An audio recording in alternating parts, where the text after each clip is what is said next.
我们这边呢，客户都已经印刷好了。 On April 29th, a video posted by a TikTok user in China highlighted the severe effects of US tariffs on a paper bag factory.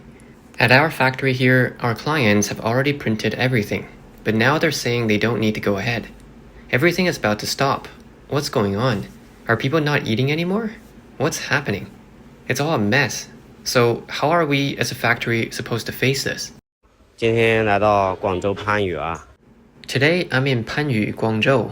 This large factory with over 100 employees has recalled all the vehicles. This is the factory that used to handle orders for Shein. What's even the point anymore? Today I've just made 100 yuan and I'm already off work now.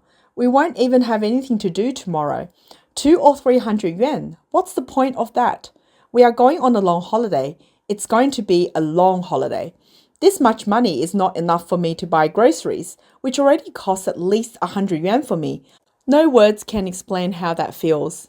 The garment factory, with no orders to fulfill, left workers feeling that the earnings from a full day's work weren't even enough for basic necessities, and many saw no reason to continue. 罢工了啊！ It's a strike. The factory can't pay the wages, so they're striking again.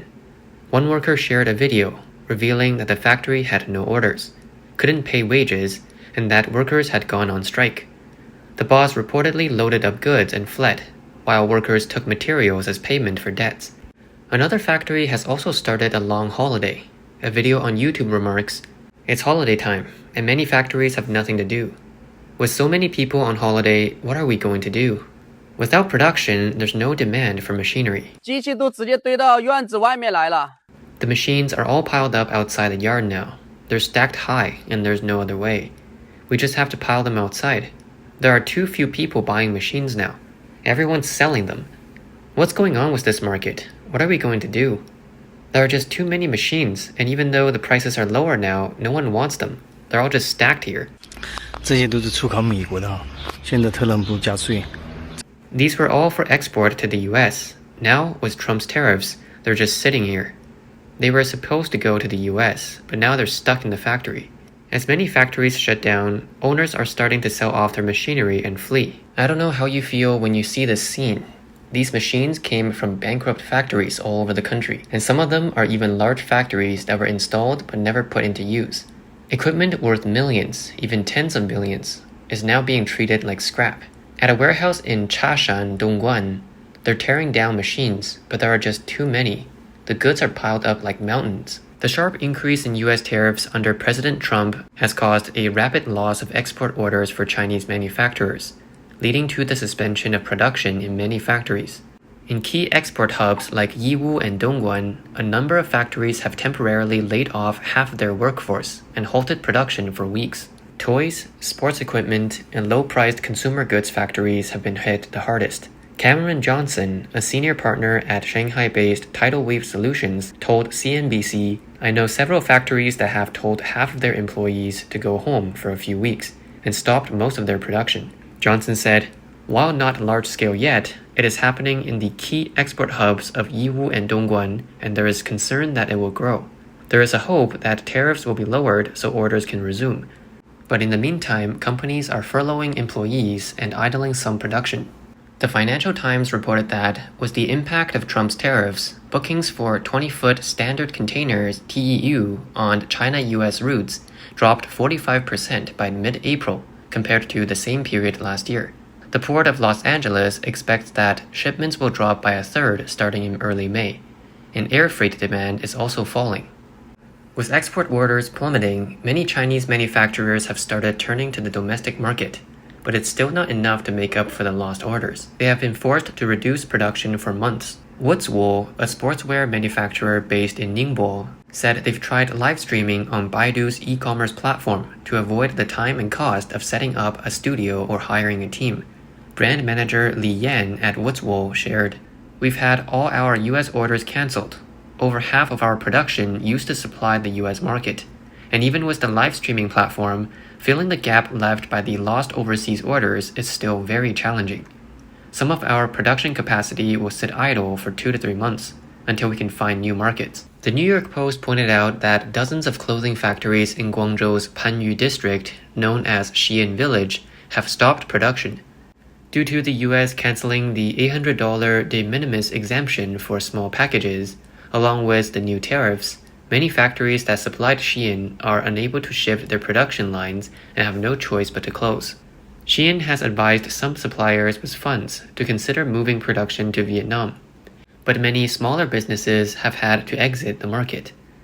One YouTuber's analysis pointed out a harsh reality. In recent years, China has expanded exports to regions like Africa, Latin America, the Middle East, and Europe in an effort to reduce dependence on US exports. However, export data shows that China's reliance on the US remains high. 其实呢，说一句大家不喜欢听的话。 Here's something you might not want to hear, but right now, China's goods have to be sold to the US. Only the US can handle China's production capacity. According to his analysis, China's total exports in 2024 are expected to be about $3.6 trillion US dollars, with $524.6 billion worth of goods directly exported to the US, accounting for about 15% of the total exports. This proportion has remained between 14 and 17% in recent years, without significant decline. If we include transshipment exports through ASEAN, Canada, Mexico, and goods entering the US in repackaged forms, the actual proportion of exports to the US could exceed 20%, even reaching 25%. This means that 1/4 of China's export goods go to the US. The YouTuber believes this reflects two structural realities. First, the US is the only single market in the world with such massive and stable consumer demand. Second, China is currently the only country with such comprehensive and powerful manufacturing capabilities. Another YouTuber mentioned that China's manufacturing industry has no future. In every industry, companies are cutting corners, claiming to save costs, but in reality, they are skimping on quality. Some products that used to be made with aluminum are now made with plastic. What used to be plastic is now made with paper. 难搞哦，又没啥事做。 There's nothing to do, just working early shifts day by day. The trade war this year has destroyed so many small and medium businesses. The factory has no orders, and our boss is really worried. If this keeps going, we might not even get the minimum wage. We can't keep going like this. We haven't worked overtime this month, and the factory is arranging days off every day. If it keeps going like this, how can we survive? In the past years, every factory's door was covered in job ads. But now, at night, the gates are all shut. Almost no factory is working overtime. It's really quiet. Not only along the coast, but even in Nanjing, a large-scale wave of factory closures has been reported, leaving many people unemployed. 说出来你们都不敢相信哦。 You probably won't believe this, but at Nanjing South Station, there are a lot of people with their bags, but they have no idea where to go. People in our line of work know that now, most companies in Nanjing are fully booked, and there's no shortage of workers. So, they either go back to their hometowns or just give up here. Take one of my friends for example. He's 35, has a bachelor's degree, and has been unemployed for over 6 months. After losing his job, even though he lowered his salary expectations, he still can't find a job that suits him. This is a real case in a first-tier city like Nanjing. There are widespread discussions about the dire unemployment situation this year. 都50、60岁了出来找工作。 This year, so many people in their 50s and 60s are out looking for work. We've never seen them before. You can imagine just how bad the job market is this year. Wow, just look at all the people. This year, the situation in Guangdong is really tough. So many people can't find jobs. The wages in factories are dropping every day. Some factories have no orders, so they are giving employees days off every few days.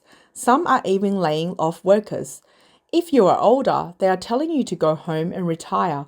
They don't want you working at the company anymore. So if you have a job right now, don't quit easily because finding a job this year is really hard.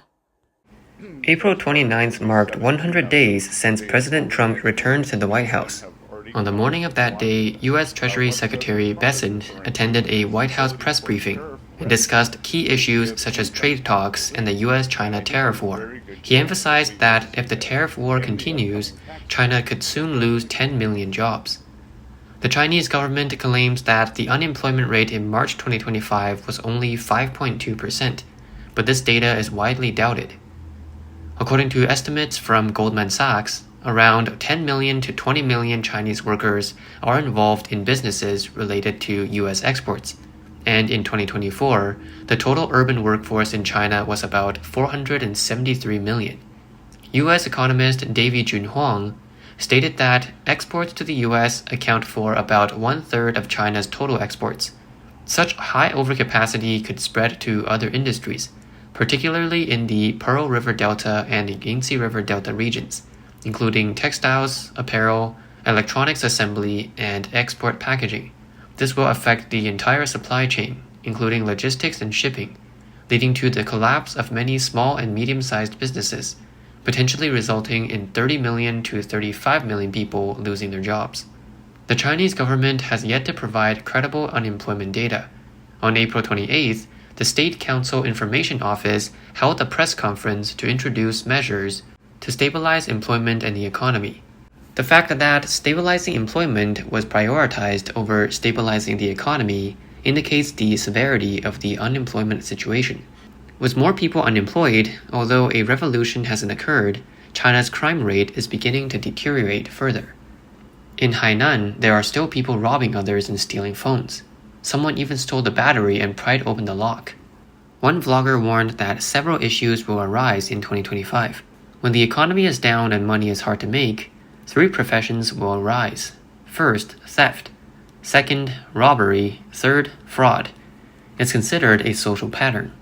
The lower class will definitely include 3 types of people. The first group is called the helpless ones. They may lack education, skills, or knowledge. They can't survive in society, and with no moral constraints under the CCP, they resort to stealing, robbing, or scamming to survive. The second group consists of people who originally wanted to get things without working. They've gotten used to cheating, scamming, and deceiving. When they can't solve their survival problems, they'll rely even more on these methods to get what they want. The third group might have originally been middle class, or former business owners or executives. With their businesses closed, they have to maintain their current lifestyle, so they resort to scams to get investments and make money. The CCP has long claimed that it would fight the tariff war to the end. On April 10th, CCP Foreign Ministry spokesperson Mao Ning reposted a statement by former CCP leader Mao Zedong from the Korean War, which the CCP calls the war to resist US aggression and aid Korea. Mao said, "If they fight for a long time, we will fight for a long time, until we win completely." Many commentators believe the CCP thinks it can withstand pressure because of its totalitarian system, and because the Chinese people have a high tolerance. They're willing to endure hardship for the cause. Australian legal scholar Yuan Hongbing recently said that a member of a CCP second red generation family, purged by Xi Jinping, revealed internal details about how Xi Jinping is handling the tariff war. It is said that Xi instructed the entire CCP to restudy Mao Zedong's On Protracted War to handle Trump's tariff war. Xi also suggested lowering tariffs on some goods to create internal conflicts in the US by using both hard and soft tactics. Yuan Hongbing stated that the CCP is, after all, an evil regime that doesn't care about the lives of its people. He mentioned that Xi Jinping's close ally, Cai Qi, supports the tariff war against the US within the party, saying, "We survived the economic disaster of the 3 years of natural disasters, so what can't we overcome now?" The 3 years of natural disasters refers to the period between 1959 and 1961, during Mao Zedong's rule, a time of great turmoil. Yuan Hongbing argued that the 3 years of natural disasters was actually a scam. These 3 years were a man-made catastrophe created by Mao Zedong's policies, resulting in a famine that led to the loss of nearly 40 million lives. Now, this phrase is being used as a slogan for the tariff war by Cai Qi. I'll say this, if we had this level of unemployment in other countries, the whole society would fall apart. It could even lead to a revolution. This woman hinted that although unemployment is high, it's very difficult for a revolution to happen under China's strict political system. Yuan Hongbing said that the CCP's regime has lost its humanity. It tried to use the example of how it survived the passings of 40 million people to maintain political stability. But now the entire situation has changed. The Chinese people are no longer as closed off as they were in the 1950s, and they're much more aware now. This time, the CCP cannot use the Chinese people like they did in the past. On April 25th, Chinese state media, the People's Daily, suddenly published an article discussing the party's leadership in youth movements and its control over youth work, calling for the entire party to unite, organize, and mobilize the youth as broadly as possible. Taiwan Inspiration Association Executive Director Lai Rongwei believes the CCP's article is related to the current youth unemployment crisis. The CCP regime knows that the public can't put food on their tables, and this is creating signs of instability that they're struggling to control. He said, young people can't find jobs, so after graduation, they either wait at home or wander the streets. The CCP fears that young people will either enter society passively or actively protest. A researcher at Taiwan's Institute for National Defense and Security Research, Wang Zhanxi, believes that with rising unemployment, China's social stability will face severe challenges. Although the CCP has rolled out various measures, if the situation continues, it could trigger a new version of the White Paper movement. At the end of 2022, widespread dissatisfaction with China's lockdown policies led to protests in several cities, mostly involving young people, known as the White Paper movement. The movement forced the government to end its strict zero-COVID policy, but the CCP tracked protesters through their phones and facial recognition, with some detained and interrogated for weeks. Chinese-American economist Li Hengqing said that the tone of the CCP's fight to the end on tariffs is very similar to the rhetoric from 3 years ago, when they insisted on the unshakable zero-COVID policy. While Chinese people are particularly patient, there is one thing they can't tolerate: not having food to eat. The students who graduated in recent years still can't find jobs, and this year 12 million more graduates are entering the job market, which will lead to social unrest. The public will eventually rise up. Australian legal scholar Yuan Hongbing recently revealed an internal document from China's Ministry of Public Security, sent to provincial and ministerial level officials in early April 2025. The document showed that gray organizations like alumni associations, veteran groups, and migrant worker mutual aid groups are emerging across the country, catching the government's attention. Yuan Hongbing said these organizations are showing widespread dissatisfaction with the CCP's policies. The CCP fears that if the US-China tariff war escalates and the economy continues to decline, these gray organizations could turn into political groups that pose a significant threat to social stability.